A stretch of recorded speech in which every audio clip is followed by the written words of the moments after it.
프로파일러들, 범죄 분석하는 사람들, 범죄학을 하는 사람들, 범죄 분석가들, 그런 사람들한테 범죄와 지리적인 어떤 관련성은 굉장히 중요한 주제 중에 하나입니다. 특히 이제 연쇄 방화범들은 지리적으로 매우 연관성이 있고, 연쇄 강간범도 마찬가지입니다. 그리고 연쇄 살인범들도 그렇게 잡는 경우도 덜어 있습니다. 그래서 여러분이 많이 기억 들어보셨을지 모르지만은 지리적 프로파일링, 지리학적 프로파일링, 지리적 프로파일링, 이런 것은 프로파일링을 처음 공부하는 사람들한테도 매우 중요하고, 상당히 그걸 발전적으로 만들어서 상당히 중요한 어떤 범죄 예방이라든가 범죄 분석에 중요한 것으로 삼고 있습니다. 그걸 이제 우리 대한민국 경찰에서는 지오프로스라고 합니다. 경찰이 활용하는 GEOPROS, 지오프로스, 그러니까 경찰의 지리적 프로파일링 시스템입니다.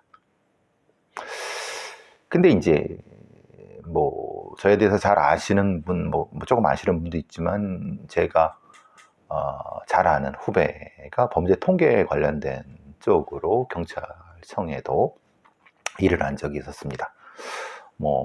범죄 통계 쪽으로는 우리나라에서 세 번째, 세 손가락 안에 들어갈 사람입니다. 여러 가지 다른 기회가 없어갖고 야인으로 살고 있지만은, 그 친구가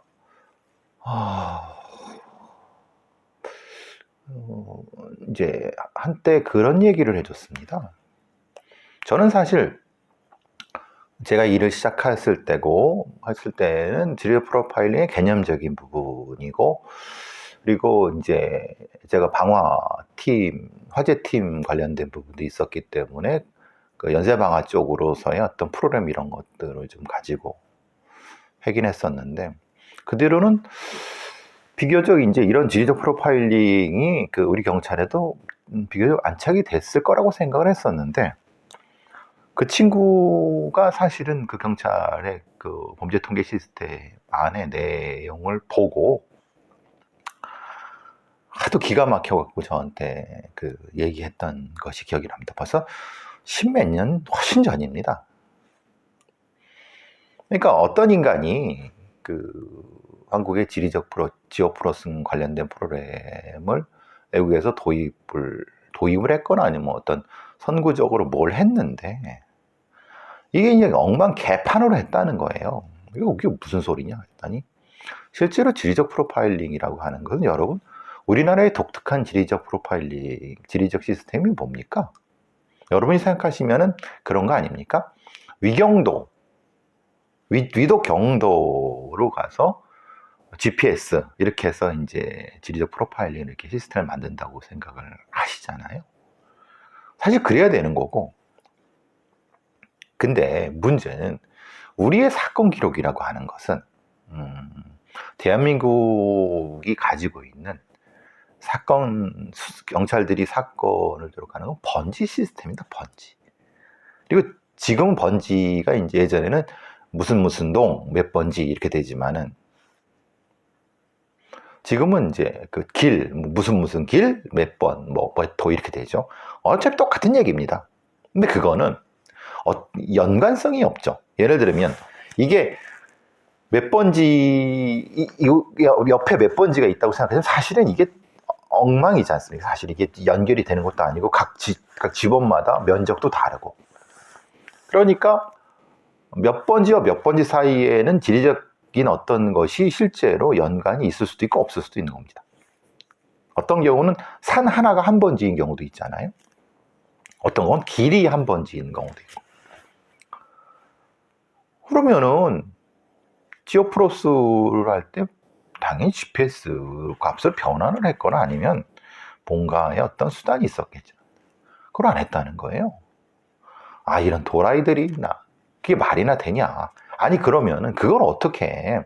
그걸 어떻게 현장의 경찰들이, 현장의 형사들이 써먹겠느냐. 그냥 예를 들면은 GPS, 간략한 GPS 정도, 그러니까 위경도 정도로 하게 되면은 분명히 의미가 있죠. 그건 할 수가 있지 않습니까? 근데 그걸 변화를 안 해갖고, 야, 이건 너무 심한 거 아니냐. 근데 그걸 그렇게 했던 인간이 그걸 그렇게 갖고 승진을 했다고 막. 그거를 그렇게 했다고 승진을 시킨 놈이나 아니면은 그걸 그렇게 했다고 승진을 하고 그냥 튀내나. 아이고, 참 한심하기가 이럴 데가 없다. 저는 그런 얘기를 그때 했어요. 뭐 정확한 건 모르죠. 왜냐면 걔가 판단하기에, 그 친구가 판단하기에 이건 너무 한심하다. 근데 사실 그쯤에 걔는 그 뒤쯤에 미국의 그 윈도우에서, 그러니까 마이크로소프트에서 제공하는 그럼 GPS 위도 경도 시스템으로 만들어진 어떤 다른 범죄와는 연관없는. 그래서 그걸 접목해서 쓰더라고요. 와, 똑똑한 애들은 다르구나. 근데 문제는 그거는 경찰의 수사 기록과 경찰의 지오프로스는 그렇게 안 된 거고 지가 한 거예요. 그러니까 사실은 얘가 한 위경도와 관련된 거로 범죄 통계를 역으로 다 바꿔서 분석을 해야지 되는 거죠. 그러니까 이게 지오프로스라는 게 제대로 돌아갈 리가 없죠. 물론 이건 있을 수 있습니다. 예를 들면 어떤 어디에 그 범죄 발생, 신고, 교통사고, 다발지역 같은 치안 데이터와 공공 데이터를 연결해 갖고 대략적인 추세 같은 경우, 예를 들면 그런 것들은 충분히 되죠. 예를 들면 근데 그거는 연관성이 있는 것이 아니라 일종의 빈도죠, 빈도. 그렇죠? 예를 들면 이런 거죠. 이건 번지까지는 못 들어가는 겁니다. 무슨 동, 무슨 길은 예를 들면은 무슨 절도 사건이 많다. 그건 당연히 있죠. 왜냐하면 번지를 빼면 되는 거니까. 무슨 동이나 무슨 번길을 절도가 많고 교통사고가 많고 범죄 신고가 많다라고 할 수 있죠. 근데 정작 중요한 거는 그 동이 아니라 그 뒤에 있는 번지를 GPS로 변환을 해야 되는 거죠. 그걸 안 하고, 야, 이거 한국의 지오프로스, 한국의 지리적 프로파일 시스템이 최고다라고 박수치고 승진시키고 난리가 나는데, 그러니까 그걸로 딱 했는데 실제로, 그래? 그럼 경찰 이제 실제 형사들이 열어갖고 하려더니, 이 번지잖아. 이게 말이 돼? 한심하죠. 너무 한심한. 저도 설마 그게 그렇게 되겠냐. 어떻게든 잘 해서 대가리들이 있는 놈들이니까 이거 써먹었겠지. 저도 이제 그걸로 이제 그냥 잊어먹고. 근데 얘가 해준 GPS 시스템 그걸로만 하고, 그리고 그 뒤로도 그냥 어떻게 GPS로 이렇게 한 것 같아요. 그리고 이제 이렇게 어떻게든 이렇게 썼나 보더라고요. 그걸 이제 부분적으로 바꿨는지 어떻는지. 근데 그때는 그 얘기를 듣고 너무 한심했는데, 지금 이제 뉴스원에서 나온 기사가 이런 기사가 뜹니다. 현장 경찰만 아는 유흥주점 폐가 위치 수시 공유 집단 시선 활용해서 이런 거죠. 경찰의 경찰청에 따르면 이번 주부터 경찰의 지오프로스를 경찰관들이 데이터를 공유할 수 있게끔, 그러니까 기본적으로 지오프로스가 있고 거기에 각 경찰이 자기가 아는 어떤 데이터를 이제 이렇게 경찰 내부망의 폴렛을 통해서 이렇게 공유할 수 있게끔. 그래서 예를 들면은 경찰관들이 업무 중에 얻은 어떤 정보들이 있겠죠. 그래서 여기는 사실은 폐가야, 여기는 공가야, 여기는 사실 새로운 룸사롱이 들어왔어, 이런 것들. 그죠? 그러니까 지도가 있으면 그 지도의 어떤 부분은 이런 형태의, 여기에 몇 번지에 아니면 뭐 어떤 업소가 들어와서 아, 여기는 사실은 무인 점포가 있는 거야. 이런 것들을. 근데 생각해 보시면, 이상한 건 이런 거죠. 당연히 여러분은 생각하시기에 이건 행정정보잖아요. 예를 들면 여기에 무인 점포가 들어와 있고 여기에 뭐 룸사롱이 다시 들어와 있고 여기가 비어 있고 이런 거는 행정정보니까 행정정보는 동사무소나 아니면 구청에 있을 거예요. 그것이 이렇게 경찰에 이거랑 연동이 안 된다. 연동 안 됩니다. 그러니까 이게 웃긴 건 이런 겁니다. 지금 문경에 화재 사건이 발생했지 않습니까? 문경에 화재 사건이 발생을 했는데 문제는 그 문경의 화재 사건에 그 소방관이 2명 돌아가신 부분에 문경 화재의 무전 녹취록을 보니까 거기에 위험물이 있는지 확인을 못 하는 거예요. 그러니까 실제로 공장 관계자한테 물은 거죠. 야, 여기 위험물 있어 없어? 그랬더니 이놈들이 거짓말을 한 겁니다. 현장 지휘단한테 아, 거기 없다고. 근데 사실 식용유가 무려 3톤이 넘게 있었던 거예요. 결국은 공장 바닥을 무너뜨렸고 소방관이 돌아가신 거예요. 누가 책임지겠습니까? 이놈들이 거짓말을 한 거죠. 그러면은 예를 들면 이게 그럼 걔들 말을 믿고 하는 게 아니라 원래 현장 정보라고 하는 건 업데이트가 계속 돼야 되니까 이렇게까지는 아니라 하더라도 아까 말씀드린 것처럼 최소한 거기에 신고된 부분, 사실 여기는 행정정보상으로는 룸사롱이야. 원래 예전에는 음식점이었는데 이게 실시간으로 업데이트 돼 갖고 그게 경찰의 이 지오프로스에 연동이 돼 갖고 경찰의 어떤 경찰 예방이나 경찰력 배출에게 쓸 수 있어야 되는 거잖아요. 연결이 안 되는. 행정망이랑 연결. 이게 너무 후지지 않습니까? 기가 막히지 않습니까? 소방, 경찰, 구청 행정망이 연결이 돼야지 범죄 예방을 하던 아니면은 불을 예방을 하던 화재를 진압하던 이렇게 안 되니까 깜깜이 하니까 소방관들이 죽고 여기에 뭐가 있는지 모르고 경찰이 갔다가 이게 엉뚱한 데 들어가고 그런 거 아닙니까? 어쨌든 지금 지오플러스 부분인 거예요. 그러니까 이건 사실은 경찰이 가지고 있는 어떤 정보를 경찰 스스로 업데이트하게 하면은 만약에 이 경찰애가 자기가 취득한 정보가 부실하고 아니면 얘가 고의적으로 누락을 했거나 고의적으로 뭐 어떤 일이 있거든 바꿨다고 하면 누가 책임지죠? 근데 그거를 공식적인 망으로 그러니까 애초에 지오플러스 자체도 문제가 됐고 번지가 아니라 그러니까 번지는 번지라 하더라도 그 번지가 위경도에 의해서 근데 요새는 사실 위경도는 다 됩니다. 사실 제가 아까 말씀드린 지오플러스에는 언제냐면은 소위 구글어스가 제공되기 바로 전이거나 그때예요. 그러니까 그때니까 실제로는 어디서 그 위경도를 알기가 쉽지 않죠. 사실 근데 구글어스도 그때 있었어요. 제 기억으로는.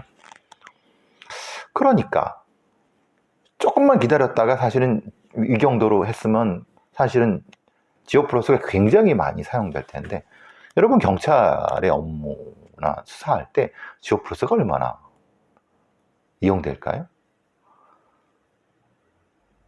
얼마나 될까요? 없습니다. 그 이유가 다 있는 거예요, 사실은. 어쨌든 지금 말하자면은 어쨌든 뭐 이제 그건 그렇고 지금은 집단 지성을 치안 활동에 활용하겠다는 구상이라고 경찰청은 얘기하는데 하여튼 이 돌대가리들이 생각해 보시면 집단 지성을 치안에 활용하겠다는 구상 이전에 구청의 행정망을 주기적으로 지오프로스에 자동으로 업데이트할 수 있는 프로그램을 도입을 해야죠. 그죠? 그렇게 한 다음에 그거는 사실은 뭐 뭐 네이버 지도라든가 아니면 구글 지도 같은 데에는 일정 정도 업데이트되고 그것을 행정정상부 연결을 시키든 뭐든 그 다음에 거기에 경찰이 이거 이외에 좀 특이사항들, 그러니까 경찰의 정보에 있을 만한 걸 업데이트 해야지 맞는 거지. 그러니까 뭔지를 모르는 거예요. 경찰관의 경험을 전지한테 수립에 하는 게 더 좋다. 그럼 정보의 진부 여부라든가 이런 어떤 가치 부분 누가 판단할 것이냐. 이런 부분과 연결이 돼 갖고 아까 문경화재 때 그럼 이렇게 업데이트된 걸 어떻게 합니까? 당연히 소방도 즉시 갖다가 쓸 수 있게 해야죠. 아니면 거기가 중심이 되거나.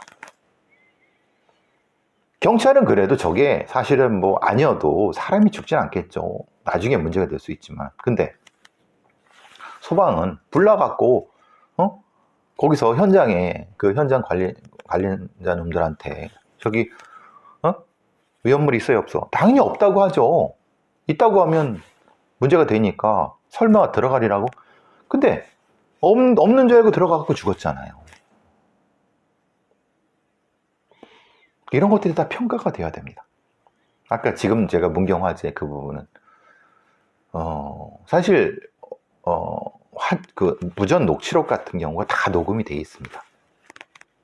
그러면은 그 녹음된 걸 정확히 제가 삼자가 객관적으로 분석을 해서 무엇이 잘못됐고 무엇을 우리가 고쳐야 되는가를 통해서 반면교사를 삼고 업데이트하게끔 돼야 되는데 그게 지금 되고 있는지 모르겠어요. 또 똑같은 일이 벌어지면 똑같은 일 돼서 소방관들 투입해서 그게 얼마나 후진적인 일입니까? 말 같지도 않은 소리죠. 어떤 지오 플러스 얘기가 나와서 조금 옛날 생각이 나서 한 말씀 드려봤습니다.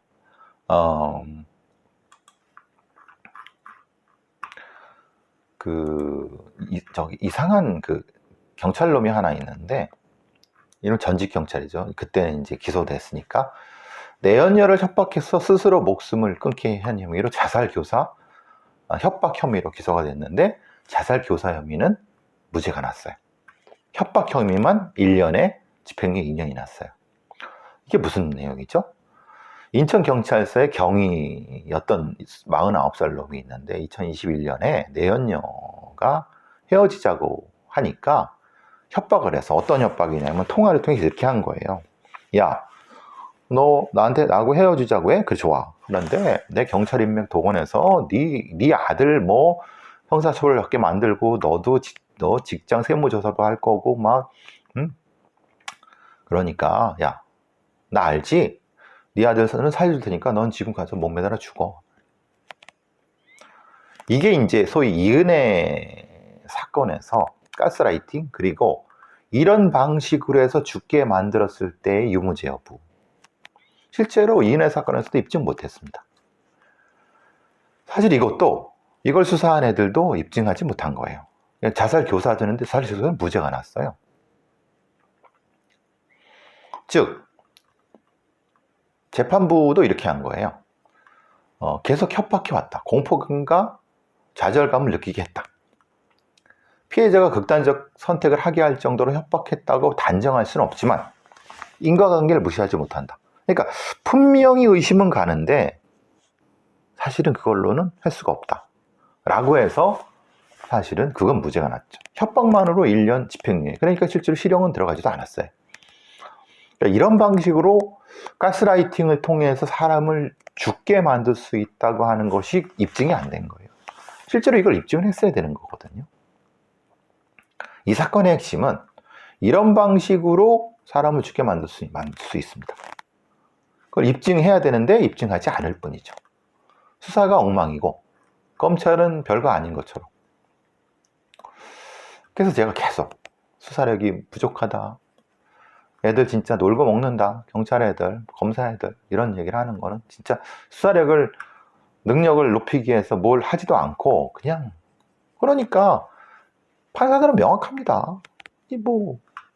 그럴 것 같지만 사실 별로 입증되지 않은 것 같으니까 무죄. 입증되지 않으면 피의자 이익입니다. 피고인의 이익입니다. 어떤 놈이 바지에 지퍼를 내리고 6개월 돌아다녔어요.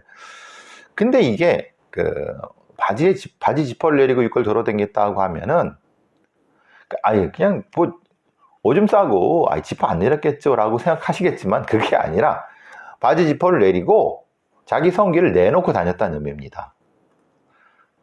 근데 이놈이 현직 공무원이에요. 아이 미친놈이 이게 말이나 되냐라고 하겠지만은 지난 14일 날 엊그제죠. 관악경찰서예요.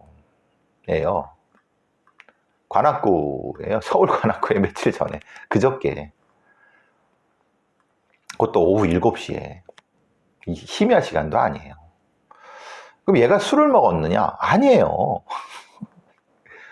현직 공무원이에요. 이 미친놈이냐? 여러분 제주지검장이 여고생 쫓아가갖고 성범죄 하다가 했는데 지금 뭐 하고 있는지 아시죠? 제주도에서 아니 제주도 아니죠. 성범죄 관련 변호사 하고 있습니다. 그것도 기가 막힌 일이죠.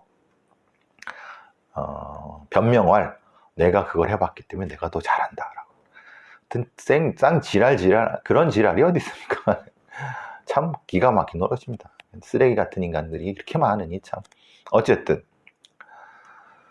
근데 그러니까 왜 그럼 뭐 판사나 사법 예전에 연수생이고 뭐 변호사도 그렇고 뭐 여기 교사도 그렇고 공무원도 그렇고 그럼 얘들이 술도 안 처먹었는데 뭐 약을 한 거냐? 그것도 아니에요. 근데 그냥 갑자기 그냥 희한하죠.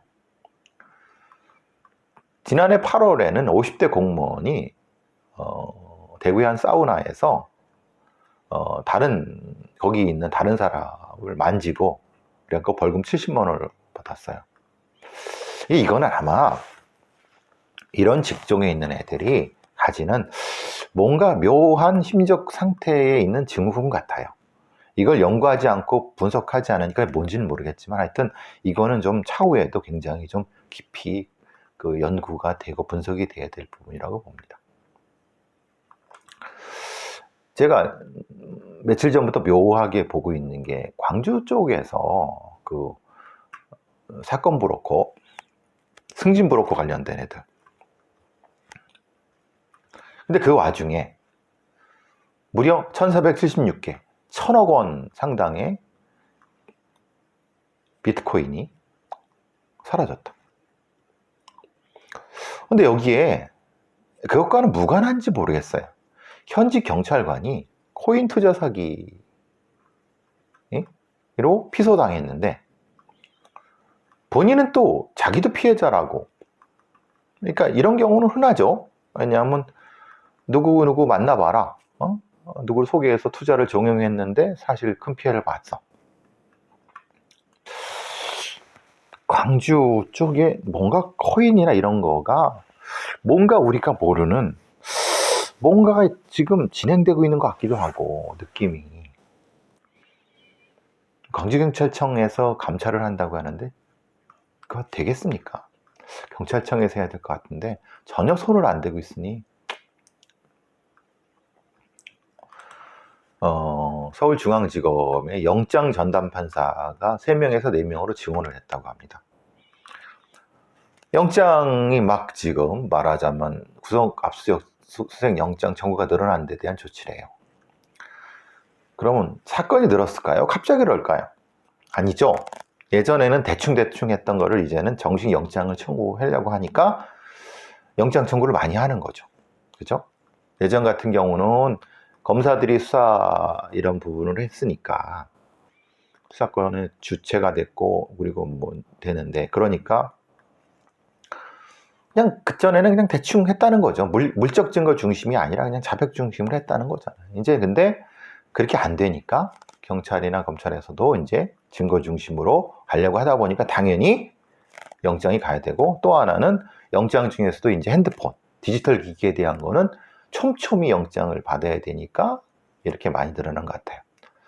그래서 한 명 더 했어요. 이번에는 뭐 김미경 연수원 30기, 김석봉 31기, 신영이 32기, 남천규 32기 다 부장판사들입니다. 그런데 제가 늘 말씀드렸잖아요. 영장 청구가 30% 늘어났지만은 정작 중요한 영장은 무슨 영장이다? 디지털 영장이 발부되도록 해야 된다. 그리고 긴급 영장 같은 경우도 할 수 있게끔 제도가 바뀌어야 된다. 지금 디지털 기가 얼마나 많은데 캐캐묵은 옛날 방식으로 영장을, 그러니까 사법부도 많이 바뀌어야 되는데 공급자 중심으로 아무래도 이 영장 전담 판사들이 늘어난 건 뭐 세명이 못하니까 하지만 방식이라든가 절차도 좀 그리고 또 하나는 이제 직접 영장할 때 직접 뭐 불러다 물어본다면요. 그럼 3명, 4명 갖고 되겠습니까? 더 늘려야죠. 또 전문성도 늘려야죠. 지금 얘기인 그 김미경, 김석범, 신영희, 남천규 이 인간들이 실제로 형사사건이나 이런 데 얼마나 전문성이 있을까? 글쎄요. 전 그런 것도 걱정입니다. 이건 아주 전문적인 영역에서 봐줘야 되거든요. 왜냐하면 인신을 구속하고 압수수색에 그냥 경찰이나 검찰이 선고하는 대로 그냥 마구잡이로 다 내줄 거면은 뭐 이런 필요 없죠. 전문성 필요 없죠. 90% 이상 다 내준다면요. 적어도 영장은 80, 70 이렇게 최소한 75 정도, 80 정도 돼야지. 90 몇 % 할 정도면 뭐 영장을 이렇게 전담 판사를 둘 이유가 뭐죠? 하여튼 사법부에 좀 각성을 좀 촉구합니다. 이놈은 참 희한해요. 이 경우는. 그러니까 사회초년생 여성을 숨지게 한 음주 뺑소니범을 감형시켜줬는데 새벽에 술을 마시고 사회초년생 여성을 숨지게 했던 20대 남성이 2심에서 감형을 받았어요. 근데 2심 재판부가 이제 유족한테 한 말이 묘합니다. 그러니까 이제 자기네들은 자기네 기준이 있다는 거예요. 이게 이제 1심에서 9년 6개월 선고였고, 사실 얘가 이제 범인이 0.152니까 만취죠. 만취 상태에서 울산에서 이제 20대 여성을 돌아가시게 이렇게 사망케 했는데 뺑소니죠. 그리고 도주했고,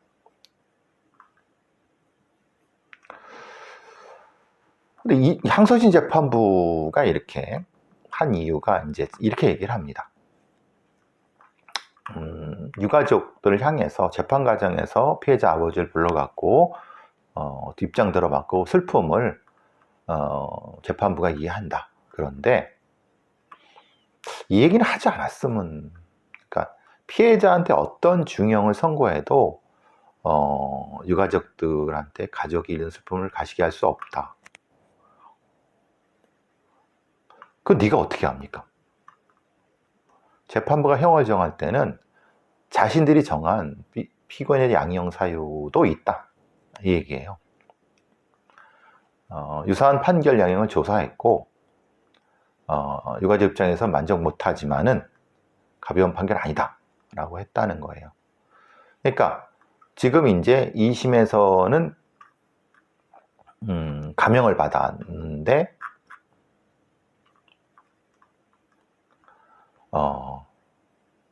어쨌든 뭐 10년에서 9년 6개월이니까 이제 6개월 정도 감형을 한 거죠.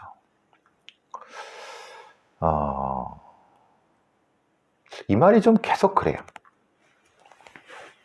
그러니까 우리가 판사가 우리가 이렇게 중형을 해도 유가족의 슬픔을 가시게 할 수 없다.